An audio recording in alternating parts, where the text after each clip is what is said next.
Hello, and welcome to the first Slot Car podcast. I'm Scott. No, I'm Pedro. You threw me there. I was going to think you were going to say Peter. So we thought we would talk about visiting the winter slot car market up at Gaydon just a week or so ago, because we were both there, and that's when we hatched this plot. But I think we both ended up with armfuls of cars, more than we thought we were going to get to. But what did you think? What was your first impression? Well, I always like the Gaydon meetings.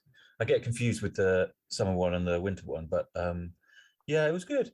There's plenty there. They don't do the tracks and things like they do at the festival, but there's plenty of stalls, and you can spend quite a bit of money if you're not too careful. Well, I always have this. Last time I've been up, I get there about an hour and a half after it starts because I don't like getting up early. And when you see people walk, I'm walking in and people are already walking out with boxes and bags of cars, and you think, my God, I've missed all these bargains. Yeah, the bargains. You must have been there a long time before me. This year I was there early, and I was in the queue before it opened, so that was the kind of sad sack I am. But I don't know whether it made much difference, because literally I walked through the entrance table, and Pendle, nice long big table, is the first one you're at, and at the end of the Pendle table was this special table that was just laid out with loads and loads of cars, which belonged to a chap who's recently passed away.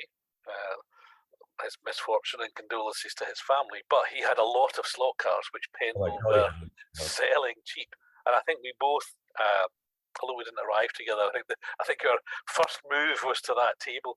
So what did you see? Sean's very clever. I'm pretty sure he's involved in the organisation of it, isn't he? But he makes sure he's got like that the first long stall that you get greeted with, and so you're spending your money before you're even aware of it. John Secchi. I think Secchi, but I'm not sure. Yeah. That was quite impressive, because there was when I was there, they were just constantly putting more cars on, and it was at least 20 rows by 20 columns. There was a lot of toy cars there, and some of them, they all looked quite good.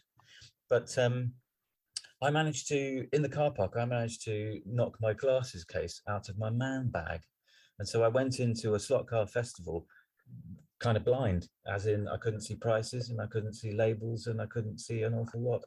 So okay. It's usually the joke is the traders see you coming, but it was the other way around. Well, I can see the traders. It's just the close-up stuff, because I need glasses for close-up stuff, like working out whether a livery is homemade and a bit rubbish, or indeed prices on things. So that was a little bit awkward. Well, because later on I had to borrow your glasses to look at a couple of You did. I was happy to help. I think by that time the damage had been done. Should emphasise for people who went there, sort of to visualise this team, was just car after car, and all the prices ranged from, I think, £10. There was cars marked at 10, 15 and 20. I don't think there was anything more than 20. Yeah. And we're talking everything from Scalextrics to sideways Group 5 cars to fly cars to, and as it turns out, resin cars. And resin, we'll come to the resin. And the crucial bit was the money was all going to Macmillan Cancer Charity, so a good cause, and cars which seemed like a bargain. And I've long had a theory. I developed this theory a while ago that I wanted to buy when I next saw someone who looked like a club racer flogging off stuff, because occasionally you see them. I go to the Havant swap meet. I think I've seen you down there. And I go to the Swindon. I go to a few, not many, but a few. And I've hatched this kind of plan to see if I see a guy who looks like a racer selling off some stuff, buy, and then try and reverse engineer it, take it apart and see what he's done that you don't do to make your car fast. So I saw this Secchi thing and just thought, oh, I know the name. I've heard the name before. And I just thought, oh, he's probably good. He probably knows a thing or two. Oh, look, there's a couple of slotheads. I might buy those and reverse engineer them. But I didn't have my glasses, so I didn't quite clock quite the number of magnets that the man used. There were a lot of magnets. Oh, I bought a Ford Galaxy more later, and I bought two slotted Porsches, which were liveries that they were nice. They were relatively clean. One of them still had both wing mirrors, and they looked good. And when I flipped both of those under, I could see that they had two magnets, or one of them, yeah, both of them had two magnets in. It wasn't until I got them home that I found out one of them had four magnets in. One of them had a magnet stacked up vertically against the kind of bulkhead at the rear of the chassis. Another one had magnets stacked on top of one another. It's like, oh, this guy was basically a magnet racer. I'm not sure I'm going to learn a lot here. But I think I might have got some good motors, because I assume if a motor's been working hard against the pull of a magnet, then it might be nicely run in, maybe. I've yet to run them, so. Maybe, or tired and exhausted having to pull all of that magnetic drag around. I did,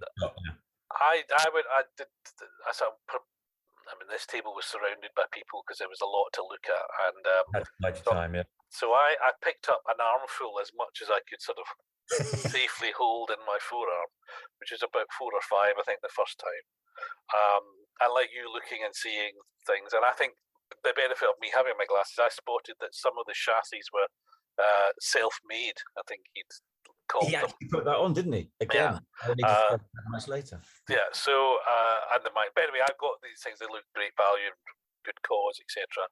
Yeah. In my bag, and then I think spent some time at the show, and before I left, went back to that table again because usually they kept stocking it. And I bought another armful. So I think I ended up with about 10 of those cars.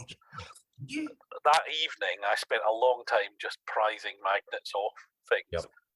However, so there was 2 sideways 935s, which are lovely. Having demagnetized them, they feel as a liveries. Jägermeister, and I'm going to not be able to remember now. I haven't got it in my hand, but one I haven't got.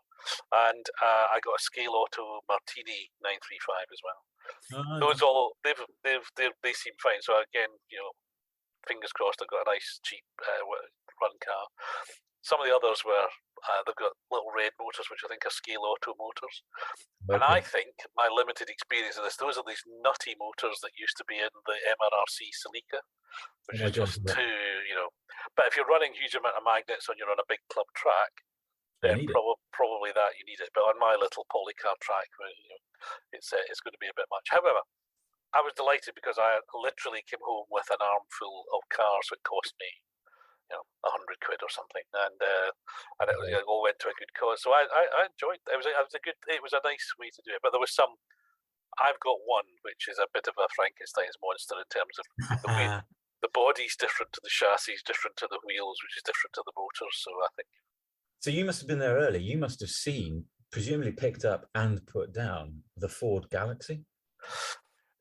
Well, just as well I did, apparently, because you picked it up, didn't you? Sadly.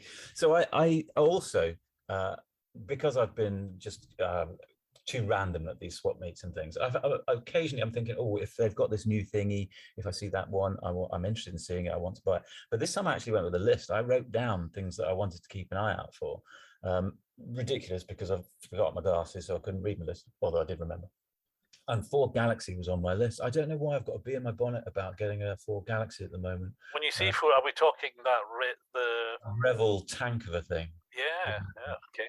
I don't know quite well. I have these various eBay searches, as I think a lot of us do, and one of them is Revel cars, and it keeps popping up, and I keep thinking, well, that looks quite nice. I'm sure it'll be rubbish as a runner, but they're Jags. I've just recently picked up again a couple of E-types, the lightweight and the straight Le Mans racer, because I had them and I let them go when I couldn't make them work particularly well, and I've always regretted it because they're really nice models, and I think I ought to work harder. Anyhow, on my list was a Ford Galaxy. On the table was a Ford Galaxy. I picked it up. I liked the look of it because I didn't have my glasses on, and I held on to that one. I didn't put that one back as I picked up a couple of others, and in the end I purchased it. It did look a bit scruffy, but I thought it's okay. I'm going to probably strip it down and try and get some decals for it, or decals.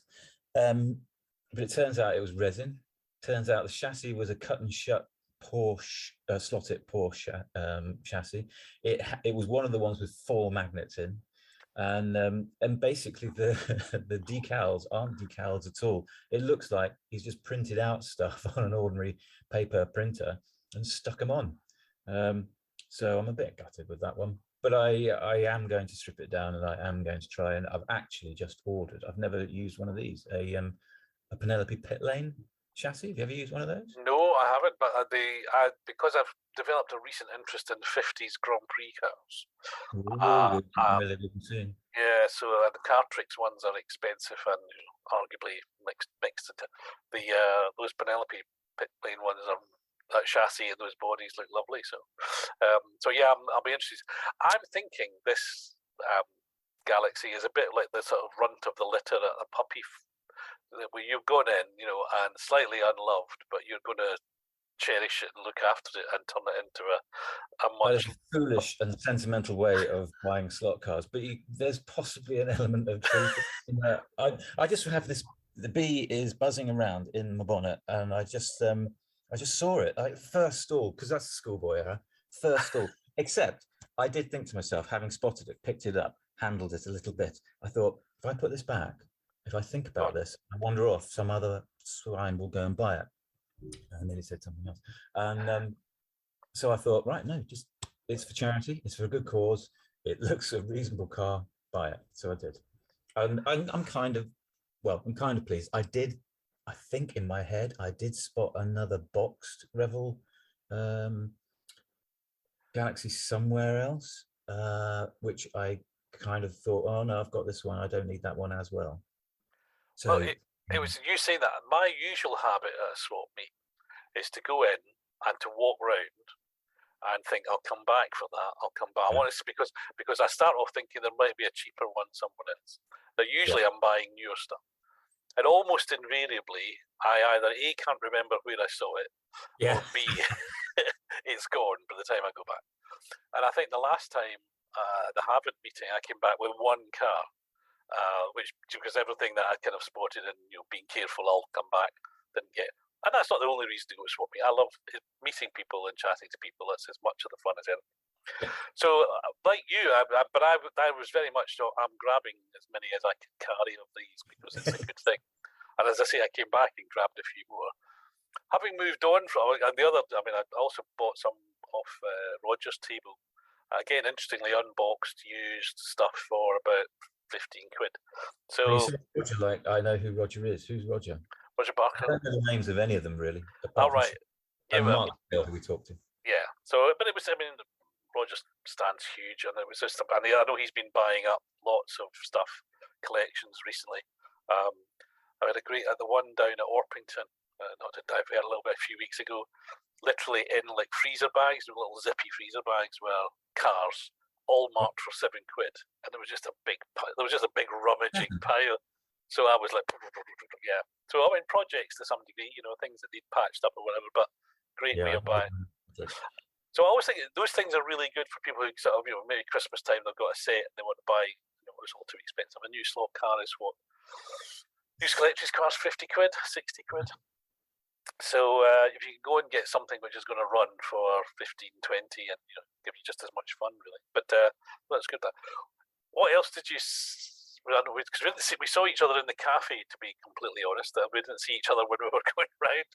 What else did you see that you didn't buy that took your fancy? My big cab, I did ask a question and answer it before you. My big thing was at Hobby Classic. So I think they were right beside Slot Car Passion, was it? Again, Spanish guys who'd remanufactured a lot of the old Bugattis and Alfa Romeos and things. The Tyrrells, 1 million 6-wheel Tyrrells in all sorts of colours. I've got a few of those anyway, so I resisted. But the Hobby Classic stand and the tiny, I've subsequently looked, they're 1/5 scale. So they're 1/5 of Scalextric, which is already 1/32nd, which is too difficult for my head to do that, but tiny. In a box, pieces of track, cars out. The James Bond set, which has got an open top car with 2 passengers, one of whom's pointing a gun over the back. He put it in the middle of my hand, and it was not much more than a fingernail, but all of that detail was there. Just fabulous. And the track pieces go together magnetically. So now it doesn't work. You can't put it in and drive it, but that's the least of it. It is just gorgeous. So I resisted because that would have cost me more than 11 cars. Oh my god! I thought the way you were talking there, as you like you would. No, I was very. If I was a decent purchase. If my circumstances hadn't recently been somewhat curtailed, then I would probably have bought it. But it was. I've seen that several times, and I just thought, well, it's a nice little thing, but why? I mean, frame it, put it on the wall, maybe, but. Well, I've got this phrase I use, which I don't probably isn't the original, which is the joy of small things. And I think there's models and things which and the more intricate and small, there's a sort of joy of small. I don't know, maybe just sad geeks like us that get that. Well, hang on, don't rope me in on that one, because I'm not too sad that I would buy a tiny, tiny little. That you can't read. Okay, that's fine. Anyway, what did you see that caught your eye then?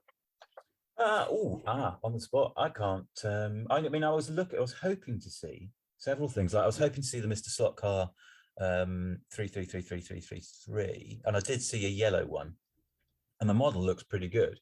But I'm afraid the thing with it does look a nice model, and now I think they've got slotted flat motors in there, flat six motors, so they're good. But I'm afraid I think they've shot their bolt with me. That I was really hoping for that XJ220, and when I saw it, I was massively disappointed. And 333, I could do without a 333 until I see the the Pilote one, then I might succumb. But if I tend more and more now to just buy stuff that I know we're going to race down at the club. Shelf things I'm not so big on, but that looked very pretty. I didn't see any Scale Auto NSXs, which I really hope to see because I desperately want one. Yeah, there wasn't. I've had that before with swap meets where I've gone hoping to see something and not seen much at all, other than standard fare, which is all good. I mean, I enjoy seeing it. I think my big thing is. Oh, remembered though. Sorry, I have remembered. Oh my god, I didn't buy it because it's not the right livery. But the Revo slot, Alpha 132nd one, that is pretty. I was pleased to see that. It was a joyous thing. It was a crappy livery, but I thought that's a definite. I'm going to have one of those when the right one comes out. It looks sweet. Well, it's a whole other topic, but I'm a bit like you with the MR slot cars. I've got far too many Revo slot Supras and Toyota GT1 Le Mans cars. Of course you have. And I think they are very nice models. They look right. They go fantastically well. The only quirk I've got, I use a Carrera lap timer, the one over the top. Yep. Which is optical. It senses something going under it. But for some science-defying reason, the Revo slot cars trigger it several times going around the lap. And I don't know why. I can only put it down to the metal chassis or something, but I don't think even if it was touching the rail, I don't know why it would do that. Anyway, the science of it defeats me. But I like those. But some of the cars just don't look right. So the Porsche is, I think, terrible. It looks Which one's that? I haven't got that one. Is that the Evo? Is that the GT2 or something? The GT2 one? Oh, yeah. So I think the Alpha kind of falls into that. I think the Fly car is very pretty, maybe a little bit big, but anyway. I was going to say it's a bit like you with MR slot car. I bought the Jag because I really wanted it. It's a difficult car to get the shape right because even the full size one is a bit of a difficult shape in itself. It's not the silhouette. It's the bloody Everest double glazing on the door. That's like, what's going on there? Why I don't understand with them is, if you look on the web, he's taking immense trouble over that shadow that he's knocking together, and that looks not my cup of tea at all. But it looks like a nice model. The 333333 is a very nice looking model, but the Jag was like, is it the same company made it? No. I think it's black. It's the only one I've got, and it goes really well. It's great. I got the livery I wanted, and things. So but that's a whole different subject, isn't it? But what makes you happy with a slot car? So in terms, pulling it to winter slot car meet. I mean, I think there's been a run. There's been a swap meet practically every month for a while, haven't we? What with Swindon having, not Swindon. Sorry, what was it? Orpington. We've got Swindon coming up in the new year. I think the Gaydon one is. I know there's two, but I think even the winter one is one of the bigger traders. Yeah. I really appreciated the Spanish guys coming over. I think this. I didn't see that because I used to go to the. I don't know if it still happens. I assume it does. The Milton Keynes NSCC. It does. I haven't been for a while, but yeah. I haven't been for years, and that used to be quite big, and it used to pull over a lot of a good few Spanish with all their limited editions and exotic stuff, which was nice to see. So I was pleased to see that there was some Spanish presence at Gaydon. Yeah, that was quite cool. That was good. It wasn't So, stuff I was interested in, but it was quite cool to see it. well, I made a point of saying that to the guy I spoke to Hobby Classic. I said, it is great to be able to see this. We're really well served these days, aren't we? Everything is on the internet. You see it on pictures, so much more information. But to actually see something physically in front of you, the aforementioned miniature James Bond set, that stuck with me forever. Whereas I may have spent 5 minutes looking at a picture on Facebook and think, oh yeah, that's interesting. So I think it has a real impact now, whether I buy that. I am interested. He's developing a new race management system, which I quite fancy buying into because my hang on, the guy who's produced the little teeny tiny non-functioning set, the guy who is redoing Bugattis, is also doing. He's a bit of a mercurial kind of guy, I think. So. Yeah. So he said that'll be late next year. But because I get my home racing, I use my Carrera one, and setting that every time you want to do something can become a little bit. I can spend more time setting the lap timer than I can actually driving. So having something that's linked to the computer. So yeah, I think that, and I think hats off to the guys who organise it. So Julian, Mark, Roger, for a bunch of us, and I think Roger said there was about 500 people through the door. Wow, is that all? I would have thought more than that, but okay. Well, yeah, I guess. Well, that was. It was busy, wasn't it? It wasn't. I remember the one last year after the lockdowns. It was very busy. You would really. But I think we were also cabin fever. Get out, Get out. So I thought it was interesting when later we went for a coffee, which I couldn't buy because my debit card. I remember that. Yes, why? Thanks. But you seem to know Mark Scale quite well, and we had a little chat with him. I thought it amusing when he said about collections and knowing that certain cars kind of do the rounds, which I assume is like a perfect miniature version of the real classic car market, in that certain dealers are always trading certain exotic cars. Well, I was prompted by that because I know a friend of mine sold his collection a couple of years ago. And I picked up a car and turned over, his name was underneath it. I was like, I know where that's come from. But it wasn't, and Mark had bought the collection, but it wasn't on Mark's stall. Yeah. So it's gone from my friend to Mark to someone else, back to another. So and that's, and I presume that goes, and it wasn't anything particularly, it was an SCX Lancia Delta, so it wasn't like it was some mega rare thing. So those guys see them coming and going. But sure the more as they sell them to us, they probably go, that'll be back one day. I don't know if we should, but the pictures of his man cave were quite impressive as well. Wonderful, wonderful, amazing. Yeah, that's There's a whole. I've had my own man cave, and I converted the garage to a room. And you think I've got all these ideas of what it's going to be like, and all these posters I've kept for years that I'm going to put up. But none of that happens. I just go in there and play with toy cars. But whatever. Just to wind up, so the next one is Swindon in the new year. You're going to be going?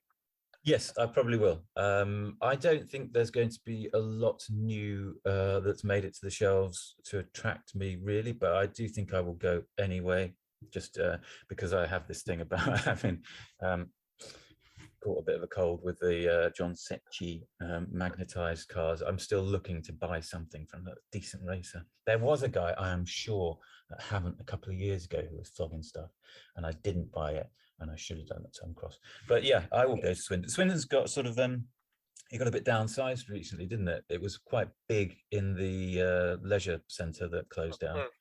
Do you think you'll go? Definitely. Well, I say definitely. All things considered, it's kind of. And what I'm looking for, and I hope no one's listening, is have you seen the Pioneer Santa Chargers that they've done, the limited edition Christmas cards? I have. I tried to unsee them. Oh no! There's the red one and the green one, and the dealers have got one which is red and green, but which are going to be very unaffordable. But I'm very tempted. I think I just love the wit of it. I think it's beautifully done. all the names, like your Goodyear is Good Cheer, and the racing team, and all the sponsors are kind of Christmas related, made up, except one, but still very appropriate because it's Elf. So which is, it's just, I think it's just every time I look at it, I think that makes me. So I'm resisting on the basis that post Christmas, who's going to want a Christmas livery slot castle? They'll be in the bargain bucket. I don't think you're going to see those in the bargain bucket. Well, you live in hope. It's the optimism that kills you, isn't it? Okay, right. Well, I shall see you there then, and maybe we can do another one of these of you remembering to take your glasses and your wallet. Take a spare pair. I'll bring a spare pair. Yeah, that's a good idea. Yeah. All right. Thanks for that. Good to chat.